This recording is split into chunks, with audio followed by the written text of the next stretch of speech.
नमस्कार विद्यार्थी मित्रांनो, मागील व्हिडिओमध्ये आपण सहकारी संस्थेच्या स्थापनेसाठी आवश्यक कागदपत्रांची माहिती घेतलेली होती. आजच्या या व्हिडिओच्या माध्यमातून आपण सहकारी संस्थेचा प्रवर्तक, त्याचा अर्थ आणि त्याची कार्ये यांचा अभ्यास करणार आहोत. चला तर सुरू करूया आजचा व्हिडिओ. सहकारी संस्थेचा प्रवर्तक. सहकारी संस्थेच्या स्थापनेमध्ये प्रवर्तक हा अत्यंत महत्त्वाची भूमिका पार पाडत असतो. प्रवर्तक म्हणजे अशी व्यक्ती की जी सहकारी संस्थेच्या स्थापनेसाठी पुढाकार घेते. प्रवर्तक हा सहकारी संस्था स्थापनेची कल्पना मनात आणण्यापासून ती कल्पना प्रत्यक्षात साकार करण्यासाठी आवश्यक ते सर्व परिश्रम घेत असतो. महाराष्ट्र राज्य सहकार कायदा 1960 यामध्ये प्रवर्तकाची विशिष्ट अशी पारिभाषिक व्याख्या तयार केलेली नाही, सांगितलेली नाही. असं असलं तरीही प्रवर्तकाला जी वेगवेगळी कार्ये करावी लागतात, संस्था स्थापन करण्यासाठी तो जे प्रयत्न करतो, त्याच्या आधारावर प्रवर्तकाचा अर्थ किंवा त्याची व्याख्या आपल्याला सर्वसाधारणपणे सांगता येऊ शकेल. ती म्हणजे सहकारी संस्थेच्या स्थापनेच्या कल्पनेपासून ती कल्पना मूर्त स्वरूपात आणून संस्थेची नोंदणी करून तिचा कारभार सुरळीत चालू करण्याच्या दृष्टीने सर्व कार्य करणाऱ्या एका किंवा अनेक व्यक्तींच्या समूहाला प्रवर्तक असे म्हणतात. पुन्हा एकदा आपण व्याख्येचा विचार करूया. सहकारी संस्थेच्या स्थापनेच्या कल्पनेपासून ती कल्पना मूर्त स्वरूपात म्हणजेच सत्यात उतरवेपर्यंत ती कल्पना मूर्त स्वरूपात आणून संस्थेची नोंदणी करून तिचा कारभार सुरळीत चालू करण्याच्या दृष्टीने सर्व कार्य करणाऱ्या एका किंवा अनेक व्यक्तींच्या समूहाला प्रवर्तक असे म्हणतात. विद्यार्थी मित्रांनो, प्रवर्तक हा एकच नसतो. जे सर्व प्रवर्तक असतात, जे संस्था स्थापनेसाठी सुरुवातीपासून प्रयत्न करत असतात, त्यांचा जो एक प्रमुख असतो, त्या प्रमुखाला मुख्य प्रवर्तक असे म्हणतात. यापुढे आपण प्रवर्तकाची जी कार्ये अभ्यासणार आहोत, ती कार्ये अभ्यासत असताना मुख्य प्रवर्तक जी कार्य करतो त्या अनुषंगानेच हा मुद्दा अभ्यासणार आहोत. प्रवर्तक हा सहकारी संस्थेच्या स्थापनेबाबत पुढाकार घेऊन संभाव्य सभासदांना गोळा करण्याची व साधनसामग्रीची जुळवाजुळव करण्याची ही जबाबदारी स्वीकारतो. त्यासाठी त्याच्या अंगी विशेष असे गुण असणं आवश्यक आहे. त्यामध्ये नेतृत्व गुण, चिकाटी, पुढाकार वृत्ती, कर्तबगारी, कल्पकता इत्यादी गुण असले पाहिजेत. तसेच संस्थेच्या स्थापनेसाठी कराव्या लागणाऱ्या प्रारंभिक खर्चाचा आर्थिक भारही पेलण्याची त्याची तयारी असावी लागते. असे सर्व गुण असणाऱ्या व्यक्तीला प्रवर्तक असे म्हणतात. या प्रवर्तकाची कार्ये आपण पुढीलप्रमाणे अभ्यासूया. पहिलं कार्य आहे सहकारी संस्थेच्या स्थापनेची कल्पना सुचणे. समाजाच्या व्यक्तिसमूहाच्या विशिष्ट समान गरजा भागवण्यासाठी एखादी सहकारी संस्था स्थापन करण्याची कल्पना मनात आणण्याचे महत्त्वाचे काम प्रवर्तकाला करावे लागते. अर्थातच प्रत्यक्षरित्या विचार करता हे कुठले काम नाही, ही एक कल्पना आहे जी सुचणं गरजेचं असतं.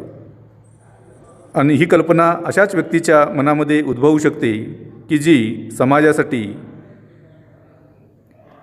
काहीतरी करू इच्छिते आणि त्याच्यातून मग त्याला सहकारी संस्था स्थापण्याची कल्पना मनात उद्भवते. तर हेच याचं पहिलं कार्य आहे, म्हणून त्याचा समावेश प्रवर्तकाच्या कार्यामध्ये केलेला आहे. दुसरं कार्य आहे अनौपचारिक सभा बोलवणे. आपल्या मनातील उद्भवलेली कल्पना तिला मूर्त रूप देण्यासाठी प्रवर्तक गावातील किंवा परिसरातील किंवा ज्यांना या संस्थेची गरज आहे अशा व्यक्तींची अनौपचारिक प्रकारची सभा बोलवण्याचं काम करतो. या सभेलाच नोंदणीपूर्व सभा असेही म्हणतात. प्रवर्तक सहकारी संस्था स्थापन करण्याची कल्पना या सभेपुढे मांडतो व संस्था स्थापनेचे महत्त्व संभाव्य सभासदांना पटवून देतो. हे या प्रवर्तकाचं दुसरं महत्त्वाचं कार्य आहे. त्यानंतर तिसऱ्या कार्याअंतर्गत संस्थेची उद्दिष्टे ठरविणे या कार्याचा समावेश होतो. अनौपचारिक सभेमध्ये संस्था स्थापनेचे महत्त्व पटल्यास संस्थेच्या उद्दिष्टांची एक यादी तयार करावी लागते. सहकारी संस्थेच्या प्रकारानुसार मुख्य उद्दिष्टात फरक पडतो. उदाहरणार्थ, ग्राहक सहकारी संस्था स्थापन केली तर वाजवी किमतीत जीवनावश्यक वस्तू व सेवांचा पुरवठा करून देणे हे संस्थेचे मुख्य उद्दिष्ट असते. याचाच अर्थ संस्थेच्या प्रकारानुसार संस्थेचं मुख्य उद्दिष्टसुद्धा बदलतं. त्या पद्धतीनं हे उद्दिष्ट ठरवणं हे या प्रवर्तकाचं एक कार्य आहे. चौथं कार्य आहे प्रकल्प अहवाल तयार करणे. नियोजित सहकारी संस्थेचा संभाव्य आर्थिक व्यवहार, उत्पन्न, खर्च व उलाढाल विचारात घेऊन तिचा प्रकल्प अहवाल तज्ज्ञ व्यक्तीकडून तयार करून घेण्याचे काम या प्रवर्तकास करावे लागते. पाचवं कार्य आहे साधनसामग्री गोळा करणे. नियोजित सहकारी संस्थेच्या स्थापनेसाठी आवश्यक असलेल्या साधनसामग्रीचे संकलन प्रवर्तकाला करावे लागते. या साधनसामग्रीमध्ये भांडवल संकलन करणे, संस्थेसाठी कार्यालयाची व्यवस्था करणे, आवश्यक फर्निचर, स्टेशनरी, इतर लेखन साहित्य, आवश्यक मनुष्यबळ इत्यादींची जुळवाजुळव करावी लागते. सहावं कार्य आहे आर्थिक योजना तयार करणे. विद्यार्थी मित्रांनो, प्रकल्प अहवाल आणि आर्थिक योजना यामध्ये तसा विशेष फरक नाही.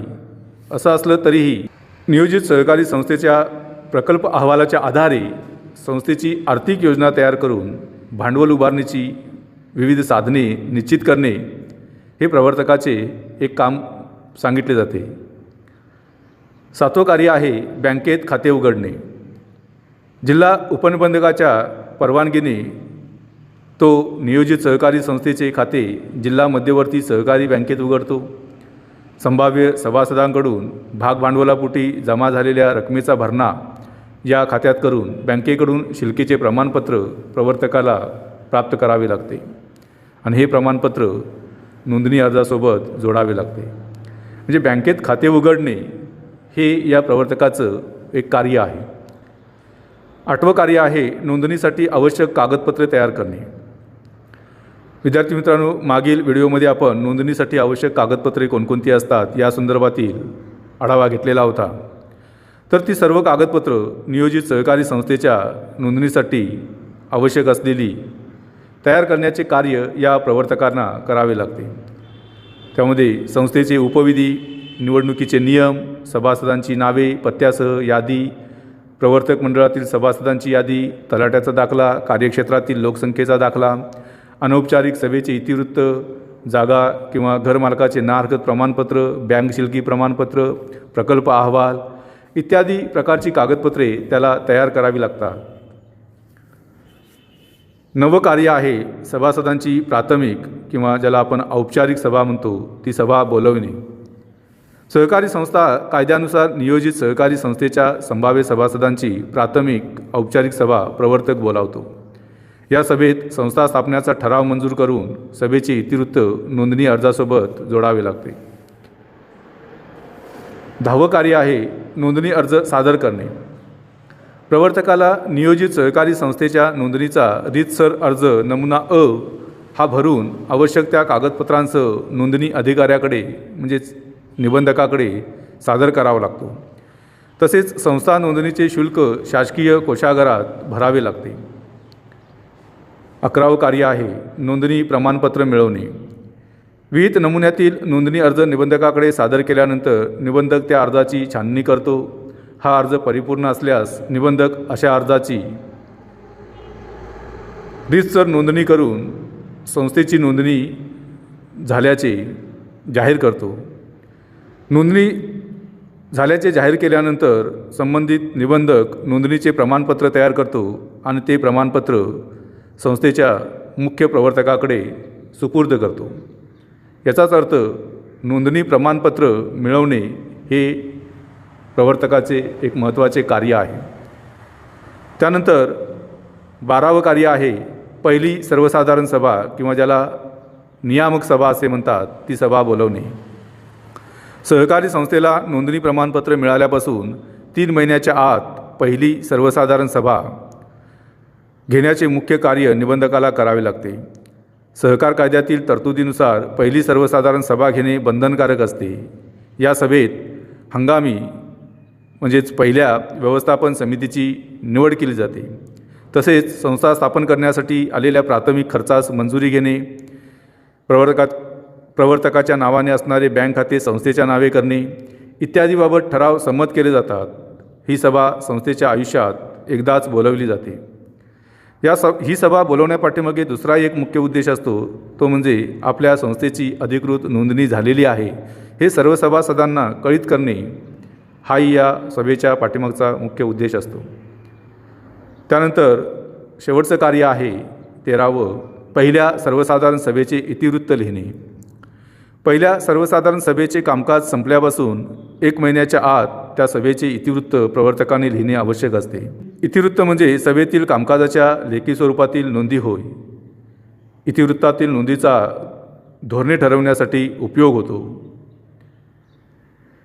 या ठिकाणी खऱ्या अर्थाने प्रवर्तकाचं काम संपतं. यानंतर तो संपूर्ण संस्था,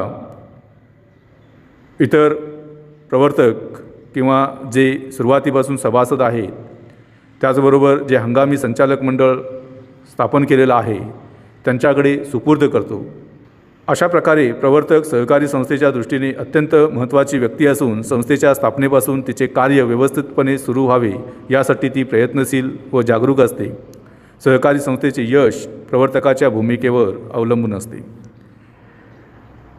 ठीक आहे विद्यार्थी मित्रांनो, अशा पद्धतीने आपण प्रवर्तकाची कार्ये अभ्यासली. आजचा व्हिडिओ या ठिकाणीच संपूया. भेटूया पुढील नवीन व्हिडिओमध्ये. तोपर्यंत धन्यवाद.